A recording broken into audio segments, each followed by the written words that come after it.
او د خپل کور دپاره اخلي.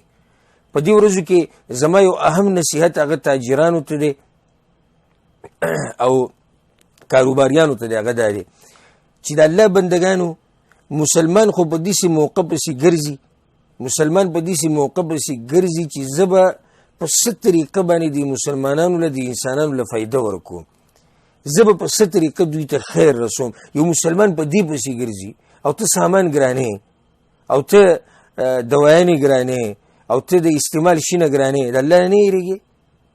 دا حالت نن په هغه دي سبا به پته او دا حالت په ټولو باندې دی نن چې کوم راغلي دي. وتلک الایام نداولها بین الناس، الله وایي دا ورځې دي دا زه بدلوم را بدلومه. که ستا طاقت ته ستا دوکان دی پکار دی چې ته ریټ کم کړي د یو شي په دې ورځو کې، په دې ورځو کې ریټ کم کړي، خصوصا د غریبانانو سره مرسته وکړي، هغوی له هسې یو سامان پکې ورکړي، هسې هغوی له د خوراک راشن ورکړي. پکار خدای چې ما ورته دا وکړو، زما ستا دا کردار دی. آیا اسلامي معاشره داسې بیا پښتنه معاشره داسې د پښتو معاشره هغه داسې چې ته د یو سړي د مجبورتیا نه، د یو سړي د غربت نه، د یو سړي د کمزورتیا نه غلطه فایده اخلي. یو سړی غریب دی، یو سړی کمزور دی، یو سړی حاجتمند دی، ضرورتمند دی، ته به ورسره ښه منډه وایې.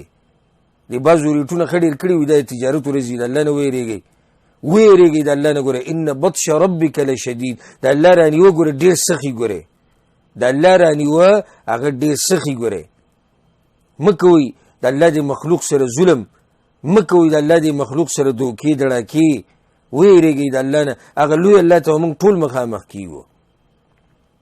دغه شان زما نصیحت دی دې ټیم کې